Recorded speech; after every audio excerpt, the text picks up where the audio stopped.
As you remember, some weeks, actually months ago, I talked about strategizing. And I made reference to the New Hampshire farm that I was reared on. Yes. And there was something about that farm. It was settled on a knoll, which ultimately became known as Strawberry Knoll Farm, you remember. But for some reason, the placement of the farm attracted two elements. In the summer, it was lightning. I mean, the lightning would come onto that thing, and I remember water pipes sparkling. Oh, my goodness. I remember one time my mother was shining a stove with some blackening, and boy, there was an explosion in the kitchen, and she thought she'd lost her head, and that was pretty dramatic. We had to put lightning rods on the farm. Now, even though that attracted lightning, at least it grounded it. It wasn't quite as sensitive to it. The other element was in the winter. It was snow. In the White Mountains, New Hampshire, you know, on top of Mount Washington, it's the coldest place in the world, they say. Oh, really? Yeah, it's just awesome up there. But where we lived, it was pretty cold. And I remember all we had was wood stoves, wood furnaces. And I remember in the evenings stoking those stoves and furnaces with all the wood we could stuff in there, and then warming bricks on top of the wood stove, wrapping them in newspapers, warming our beds, okay, and then jumping in, putting our feet on the warm bricks that were wrapped in newspapers, and covering ourselves with 5, 6, 7 layers of quilts and blankets in order to make it through the evening. I mean, it was cold. Oftentimes in the morning, I would wake up and I'd look out the window and all I could see was a white haze. And that was pretty indicative of the fact that we'd been snowed in. I mean, literally, the snow had covered our first floor. Oh, my goodness. And it was always pretty exciting because I knew that sooner or later my dad was going to say, well, funny face, you better get out the tarp. And what that meant was that I could go up in the attic and get this round piece of canvas, like a fishnet, you know, that we'd cut purposely for this purpose, and get out on the roof, you know, get out, crawl through the window, get out on the roof of a garage-like structure that was attached, and throw that tarp out into the snow, so that I could jump off the roof into the tarp so I wouldn't sink out of sight in this fresh fallen snow. And my father would throw me a snow shovel, and I would dig down to the base of the door, letting him get out, and we'd spend the rest of the day shoveling about 60 yards out to the main road. You're kidding. Yeah, that's a lot of work. Now, some days it was apparent that that was a fruitless effort because on our crystal radios we could hear that the county plows weren't getting through. So even though we shoveled our way to the road, we weren't going anywhere, so we let Mother Nature take care of some of that and busied ourselves inside the house, the barn, or the garage. And there was plenty to do. There was no problem about that. I was brought up to be seen and not heard. I would never initiate an idea, worship my dad, but we had a relationship that was that way. And we'd work and toil all day long, and I knew that sooner or later he was going to say, well, I guess we've done just about enough for the day. Do you want to do a puzzle? Now, that's what we did to kill the time. There was no television, this type of thing. And so we had a lot of puzzles. As a matter of fact, we got puzzles for Christmas and birthdays and anniversaries, and my father spontaneously bought them when they were, you know, pretty and what have you. And so I knew that we could go upstairs in the attic and find literally hundreds. Maybe there's over 1,000 puzzles up there. And if I may, just for a second, they were stored on shelves in boxes much like this, in such a way where you could see the picture, the number of pieces, and what have you. Okay, but they were all over the attic. Some we'd done several times, some we'd never done. You had favorites. Yeah, right. And so on the way up, he'd say, well, how many pieces you want to work on?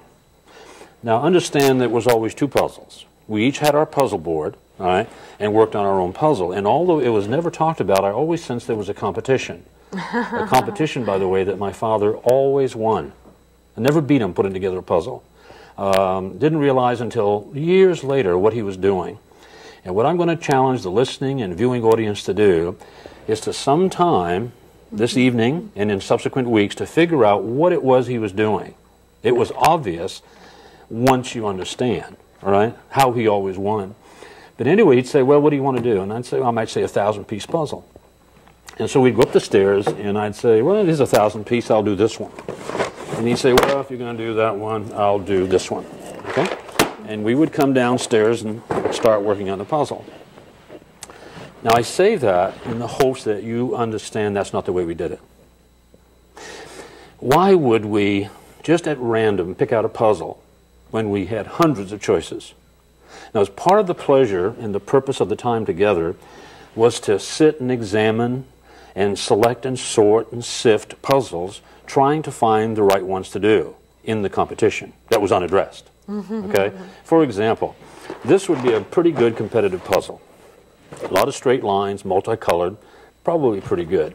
This is tougher. This is a little bit harder, darker tones and what have you. And by the way, I know that I rumbled across that covered bridge in George Ward's old horse and buggy and with my father's old Dodge. This was the really? bridge. Oh, Oh, yeah. my It's goodness. very nostalgic to take a peek at that. This is a tough puzzle, too. Can you imagine how difficult that would be with all those flowers? Yes, Not a good and it's hard to see competition what's puzzle. top and bottom. No one would ever select this one. All those dark tones, you can't see the shapes. I mean, only someone destined to lose would pick that one out. This one would be pretty good. This one's pretty good. A lot of straight lines, see what I'm saying? And a lot of multicolor. I might choose that one if I was serious about winning, okay? That'd be that type of thing. Anyway, there would be all these selections. And we would spend the time doing it. And the point that I'm trying to make is that all my investigative life, I've been encountering masses of people who went upstairs and selected their puzzle at random. Now, what I'm saying is that what they do professionally for a job as a vocation is consequential. There was no forethought. There was no dream. There was no imagination. A job was open and they grabbed it. Years ago, Earl Nightingale talked about, in his recording The Strangest Secret, how a young man in the military met his sweetheart, they got married, returned to her hometown. I related to that because that's exactly what I did. And you kind of settled in, and time goes on, and pretty soon people started to bug the young fellow, when you're going to get a job. And he said, well, I'm getting ready. You know, my head's together pretty well. And they said, hey, we're hiring over at the plant. You know, it's a great job. I mean, we got a softball team, bowling league. And so he says, okay. So he goes over and makes an application and gets hired. And that's the end of him. The end. Now, what I'm saying is he gets a job, takes on some responsibilities, buys a little car, rents a little apartment, you know, maybe some pieces of furniture, and now he's almost trapped. And knows he's negotiated away a chunk of his life, okay, in exchange for a paycheck to help the plant reach its goals. And it happens too often. And what I'm saying is that we live in a Baskin-Robbins world, that it doesn't matter how old or young we are or what sex or color or what have you. We live in a place where we can say, what is it that I really want to do? You know, in our research, we have a socioeconomic review that we've done, thousands of them. And it was really fascinating. When we asked people, if you won the lottery, you know, if you became financially independent, after you came back from your vacation, would you return to what you're doing? And 87.5% of the people said no. In fact, some of them were more explicit than that. They were really adamant about it. And then we said, well, look, if you had your choice, if you could do anything you wanted to do, irrespective of education, age, time, location, what would you really want to do? And a lot of times we didn't get an answer right away. Some people teared in their eye. Really? They'd lost that dream a long time ago or had set it aside, maybe never had one. But we'd sit there patiently and say, truly, if you had your choice, what would you do if you could do anything in the world? And Gina, right up at 99%, almost everyone, wanted to make a contribution. They had an innate need to make a difference somehow. Oh, granted, in some cases it was their family, their community, their state, their country, or perhaps the world, but they wanted to make a difference. But it was really fascinating that we would never have realized if we hadn't done so many interviews. You know, typically you take 1,200 interviews and permute up, and that's supposed to be accurate within 2 or 3% in this country. But we went on to do about 20,000 interviews and recognized something we otherwise would never have found out, and that was that if those 20,000 people, having named what they really wanted to do, lived in the same community, the needs of the community would be fully served. Really? Think about that. That's absolutely fascinating. In other words, it's You had people who wanted to be a garbage collector and people who wanted Exactly. to be a banker and Exactly. I had a dentist want to be a garbage collector. Now, he didn't want to ride the truck, but he wanted to assume the responsibility for the process because he thought it was important, and certainly we know that it is. But he always wanted to do that. But his folks said, there is no way we'll spend a dime for you to go to college to end up to be a garbage man. In other words, I'm a dentist, your dad was a dentist, your grandfather was a dentist, this is it. And so he was a dentist, but not happy, and yet, you know, he wanted to do something else. It's kind of like, it seems that we all have a psychoscope, a sense of direction, of purpose, that if we're in violation of it, that's where we find the quiet desperation, the upset, the aggravation, the incompleteness, and people fulfilling themselves in sports and stuff. Yeah, I think it's really interesting that you would point that out because I think so often we do. We take a job at the grocery store as a bag boy or bag girl. 15 or 20 years later, we may even have a degree in another field. But because by the time we graduate, we've reached a certain level of income and we have responsibilities, we are trapped. See, understanding what we do about the subconscious mind, too, that once we get into something, that becomes our status quo, and it's very hard to break loose, but we can. We're comfortable with it. You know, I just had my 67th birthday. That's almost 70 years old, and I'm as excited about my future and the new projects in my life as a teenager. And I would wish that for everybody. Absolutely. To never stop growing, never stop looking, never stop testing, experimenting, wondering, and experiencing life, and that's terribly important. What I'm going to do for this evening, I'm going to choose this puzzle. I'm going to choose this puzzle. It's a little bit smaller than the rest because I want to make some points. And I'm going to start here. Do you need some help? Yeah. What I want to do, I've selected this puzzle, so what I'm going to do is put this one together. See if we can get it open here.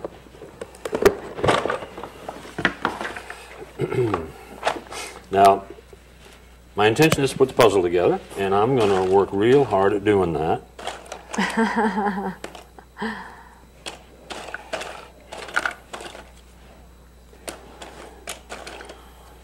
Now, how long is that going to take?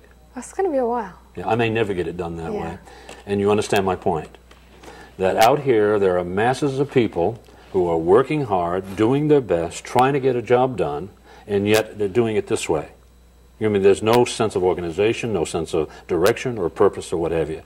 We know that in order to put the puzzle together, at least we would tip the pieces out, okay? Turn them all right side out. Yeah, and begin to turn them right side up. Now, the thing of it is here, I'm also already... I want to help you. Yeah, okay, and you're welcome to.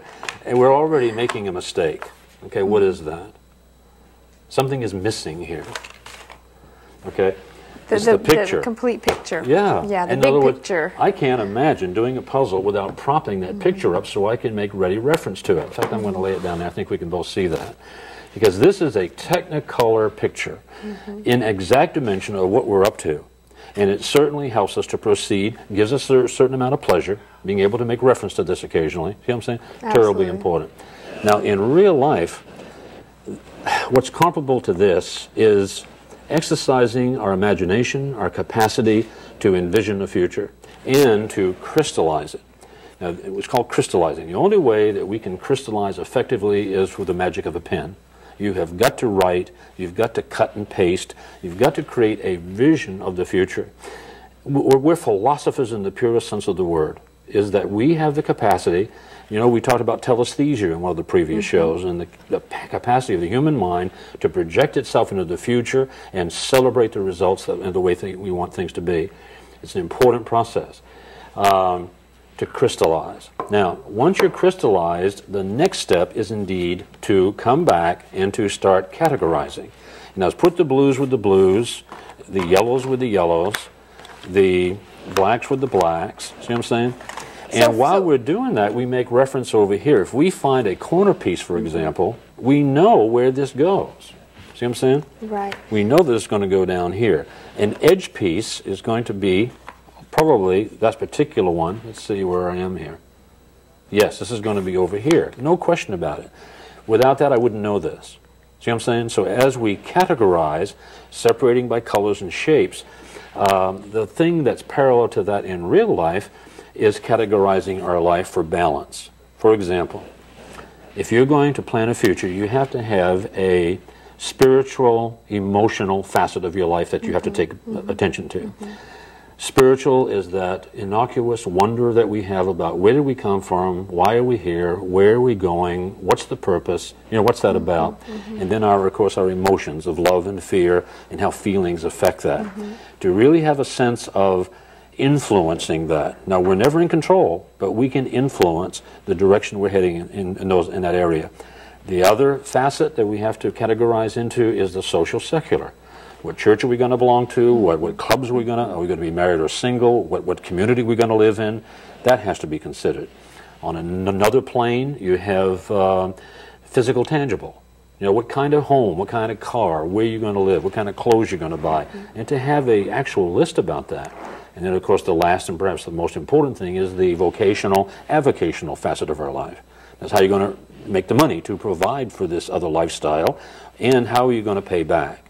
Now, is it strictly going to be a hobby, an avocational hobby, where you just consume your time and energy, or are you going to take that time and do something that contributes to the community, like a club or an organization or something like that? If I may, Bern, I had a question.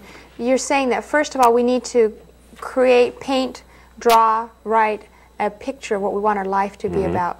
Wouldn't there be value in addressing those categories as you start to paint the picture? Exactly. An artist will generally draw what they call thumbnails, several small sketches, positioning things here and there and changing relationships until they find something that works.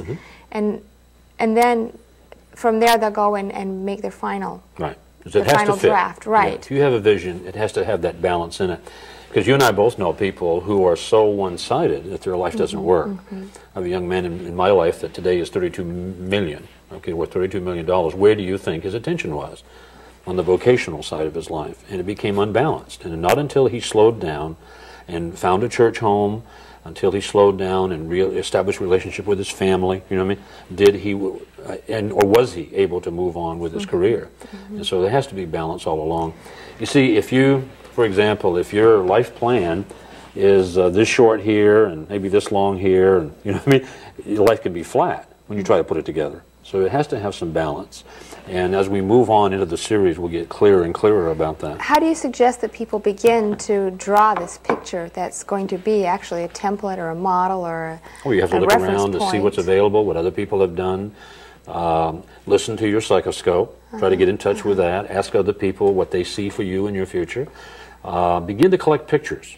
In other words, in a couple of 3 weeks, we're going to show you a pursuit panel, the one that I've put together for my future. And it's a matter of getting in touch with all facets and putting together a panel that illustrates what your future is going to be like. And it's very, very important. See, here's the thing. Once we've got this, oh my gosh. Anyway, once we've got this border laid out and all these pieces turned over, things begin to come together a little bit. And I'm going to move this panel here. And so I've got my panel here. Right. I can see you've done quite a bit of organizing. Right. Now, once you find the corner piece, that begins to bring together, so I can find this one, everything else. See, it ties this together and begins to give you your shape. Because until you have the corners, you're really not on your way. Once I get my border done, see, do I have another one here? That might go there. No, it doesn't. Oh, this is fun. Yeah, well, that's good. Get that in there. See what I'm saying? Now, there's another border piece somewhere. Has to be. Can you find it? Is that right? Yes. Oh. There you go. Maybe this one goes here? Yes, it does. Oh, we've got it. That fits? Is that it? Yeah. Okay. I think so. Now, we're ready to proceed. Now, what I want to do is now start putting the pieces in, so I'm going to pick up these 3 pieces and see where they fit. Now, you can't do that. You know what I mean? And yet people try to live their life this way. You mean I have these 3 pieces in there. Yeah. And you can't, you got to look for one piece at a time. And so we might as well set these things down and recognize that we have to compartmentalize. Right. In those short segments of time, determining what needs to be done now toward the fulfillment of a task and focusing on that. Now, in the puzzle, some things are obvious. For example, there is a receptacle space there. A receptacle space that I somehow know that if I can find a shape that'll fit into that, as a matter of fact, this one was pretty easy. I believe this is it. And when you put that in, and indeed it does fit, when you put that in, a new shape exists. Now, every completion creates a new beginning. See, people don't understand sometimes that as you put a puzzle together, it gets easier and easier. As each time you put a piece in, the puzzle is easier and easier. Well, what's interesting to me, Bern, as I was watching you look at pieces to select to put in place, this piece happened to be on this area of the board. But if you were concentrating all your energy and attention over here, you could spend an hour looking for the piece and not find it because you weren't looking at all your options. And that's why it helps to categorize and have your yellows together and the blues together so you don't have to keep doing that all the time. Do you think there's maybe we don't research our options enough as we try to put our lives together? I find that, like you said, well, my father was a dentist and his father was a dentist, or our people, our town has always been farmers, or instead of doing the research and asking the questions, And I like that you said in your survey, one of the questions you ask is if you could do anything or have anything or be anything, what would it be? Maybe we haven't learned how to think right. No, there's no question. And there's a lot of things that are left undone. See, here's the thing. As you put these pieces together, it begins to fill in. And I want to go here and just see what can happen next. Coming together pretty well. Okay? We might get a little bored in here, you know, and looking at this picture, we want to put maybe this piece in, exactly where it's going to be when we get there. And we have to understand that you can't do that. Now, what I'm saying is there's no way that I can put this piece into that puzzle in the place that it's going to be when I get to it. Follow what I'm saying? In advance. Right. You can't put it here now and have it fit perfectly. The point being is I've seen masses of people start projects, you know, find their dream, and then something inside creates demons. They know they're not qualified to do what they're going to do or have to do in the future. Right. And they're right. They're not qualified. And yet they will tend to quit and go in another direction, where in truth, if they only understood if they continued, when they got to the point when they had to do that, it would be just as easy as all the rest of the projects. Follow what I'm saying? Because when we get there, it's going to be just as easy as the rest of them. It's really kind of fascinating. You're preparing the way by putting in all the preliminary pieces. Exactly. Another thing that happens oftentimes in this is the missing piece. You know, you look for the piece, and pretty soon you're looking for the piece and shaking the box, and you're upset because every puzzle has a missing piece. And if you just continue, you'll find oftentimes that that little piece will jump off the board like it had a little spring behind it. That's so amazing, yes. Yeah, and you figure, where was that piece before? Or you look right at it and you don't realize that. And it's a life lesson, because we know that if you don't continue in projects, you may never complete a project. They say Ford, when he was building his first car, was like a third of the way through and saw 100 things he had to do differently. Now, he had a choice to go back and redo it or to complete the first car. And thank goodness he completed the first car. Otherwise, we may never have had a car. We'd be going around in a horse and buggy, you know. We do know this, though, that this puzzle gets easier and easier. These last few pieces are going to go in pretty darn fast. You know what I mean? It's like, this is easy, this way. And I think that's the key point, that as you move through this thing, it gets easier and easier to the point of completion. Now, another thing that happens is that when we get the puzzle completely done, there is a tendency for us to admire our handiwork, all right? And when Mother calls us to dinner, we don't really want to leave. You know, we're kind of lining it up, and we even think about what? Shellacking it. Yeah. You know, and maybe framing it and putting it up on the wall. I've got to help you, Bern. This is driving me nuts. And I've seen people who did that. It's quite touching, actually. You know that they probably conversed and were companionable, one with the other, as they were doing this. There you go. Isn't that something? They perhaps made love while they were doing it and put it up on the wall, and you know, we don't know if it's still there or not, but it should have been, you know. Yeah. And then when we get through, it's a completion, as we tend to put the puzzle away and go on and do another one at some other time. It's really quite fascinating. I didn't make all the points because time is such a rush. But most people who have seen the seminar will be reviewing with this, and I think we've made enough points in here to know that if we treated life like a puzzle, it wouldn't be one. As if indeed we would crystallize and categorize and compartmentalize and get in concert with some of these ideas, everything would get easier, much, much more would get accomplished. People would be freer to follow their dream. I think it's terribly important. We will proceed from here with some issues. For example, I did all of this, and I never mentioned the word goal. You notice? I did. It's really kind of fascinating. We're going to talk next week about, frankly, the inappropriate language of goal setting. I have some fascinating experience with that, the fact that I've sat with thousands of people saying, okay, we're going to talk about goals, and I saw and felt the consternation. People really don't like to talk about it. Perhaps they've tried it and it didn't work. There's something going on.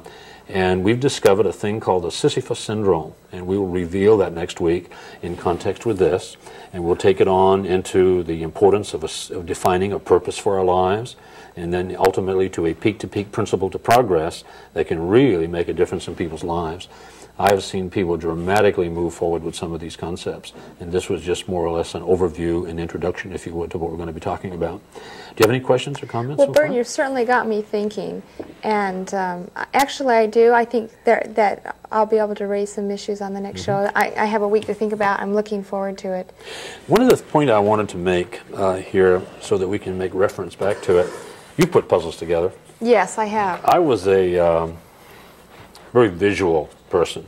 Because when I was looking for something, I would look for the piece, okay, and then the shape and what have you.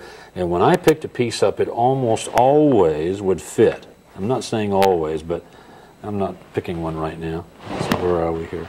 Find one for me. I don't know. This is not working well. There we go. That one fits. Okay. Absolutely. My father had a different technique. He would always have a piece in his hand, moving, putting it back, picking up another, trying that. If that didn't fit, he'd put it back. Sometimes, Gina, he would kind of make an investment in it fitting.